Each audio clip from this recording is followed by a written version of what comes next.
नमस्कार दोस्तों, आज हम आपको बताएंगे कि मनुष्य का जन्म कितनी योनियों के जन्म लेने के बाद मिलता है। दोस्तों, अगर आप लोगों ने हमारा चैनल सब्सक्राइब नहीं किया तो कर दो और ज्ञानवर्धक वीडियोस के लिए तो चलिए मित्रों शुरू करते हैं। 84 लाख योनियां अलग अलग पुराणों में अलग अलग बताई गई हैं, लेकिन हैं सभी एक ही। अनेक आचार्यों ने इन 84 लाख योनियों को दो भागों में बांटा है। पहला योनिज तथा दूसरा आयोनिज, अर्थात दो जीवों के संयोग से उत्पन्न प्राणी योनिज कहे गए, और जो अपने आप ही अमीबा की तरह विकसित होते हैं उन्हें आयोनिज कहा गया।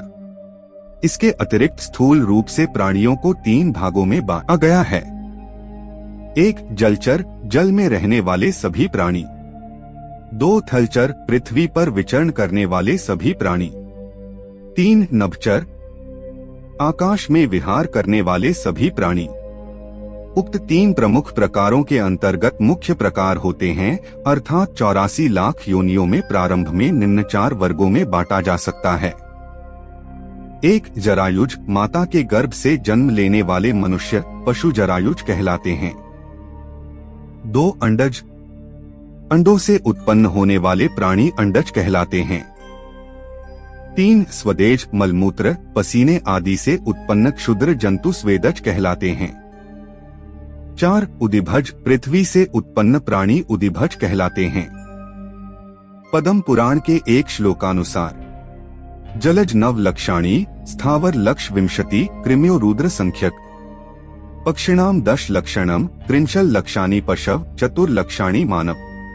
78 5 पद्म पुराण, अर्थात जलचर 9 लाख, स्थावर अर्थात पेड़ पौधे 20 लाख, सरीसृप कृमि अर्थात कीड़े मकोड़े 11 लाख, पक्षी नभचर 10 लाख, स्थलीय थलचर 30 लाख और शेष 4 लाख मानवीय नस्ल के, कुल 84 लाख। आप इसे इस तरह समझें। 1 डॉट पानी के जीव जंतु 9 लाख, 2 डॉट पेड़ पौधे 20 लाख, 3 डॉट कीड़े मकोड़े 11 लाख, 4 डॉट पक्षी 10 लाख, 5 डॉट पशु 30 लाख, 6 डॉट देवता दैत्य दानव मनुष्य आदि 4 लाख। कुल योनियां 84 लाख। प्राचीन भारत में विज्ञान और शिल्प ग्रंथ में शरीर रचना के आधार पर प्राणियों का वर्गीकरण किया गया है, जिसके अनुसार एक शफ, एक खुर वाले पशु खर, गधा, अश्व, घोड़ा, अश्वतर, खच्चर, गौर, एक प्रकार की भैंस, हिरण इत्यादि। 2 द्विशफ, 2 खुर वाले पशु गाय, बकरी, भैंस, कृष्ण मृग आदि। 3 पंच अंगुल, 5 अंगुली नखों, पंजों वाले पशु सिंह, व्याघ्र, गज, भालू, श्वान, कुत्ता, श्रृंगार आदि। प्राचीन भारत में विज्ञान और शिल्प, पेज 107 से 110। मनुष्य जन्म कब मिलता है? एक प्रचलित मान्यता के अनुसार एक आत्मा को कर्मक्ति अनुसार 30 लाख बार वृक्ष योनि में जन्म होता है। उसके बाद जलचर प्राणियों के रूप में 9 लाख बार जन्म होता है।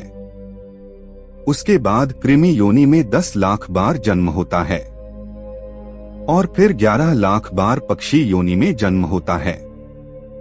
उसके बाद 20 लाख बार पशु योनि में जन्म लेना होता है। अंत में कर्मानुसार गौ का शरीर प्राप्त करके आत्मा मनुष्य योनि प्राप्त करता है, और तब 4 लाख बार मानव योनि में जन्म लेने के बाद पितृ या देव योनि प्राप्त होती है। यह सभी कर्मानुसार चलता है।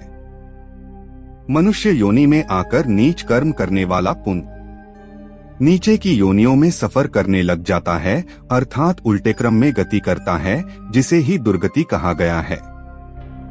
मनुष्य का पतन कैसे होता है? कठोपनिषद अध्याय 2 वल्ली 2 के 7वें मंत्र में यमराज जी कहते हैं कि अपने अपने शुभ कर्मों के अनुसार शास्त्र, गुरु, संघ, शिक्षा, व्यवसाय आदि के द्वारा सुने हुए भावों के अनुसार मरने के पश्चात कितने ही जीवात्मा दूसरा शरीर धारण करने के लिए वीर्य के साथ माता की योनि में प्रवेश कर जाते हैं। जिनके पुण्य पाप समान होते हैं वे मनुष्य का, और जिनके पुण्य कम तथा पाप अधिक होते हैं वे पशु पक्षी का शरीर धारण कर उत्पन्न होते हैं, और कितने ही जिनके पाप अत्यधिक होते हैं स्थावर भाव को प्राप्त होते हैं, अर्थात वृक्ष, लता, तृण आदि जड़ शरीर में उत्पन्न होते हैं। अंतिम इच्छाओं के अनुसार परिवर्तित जीन्स जिस जीव के जीन्स से मिल जाते हैं, उसी ओर ये आकर्षित होकर वही योनि धारण कर लेते हैं। 84 लाख योनियों में भटकने के बाद वह फिर मनुष्य शरीर में आता है।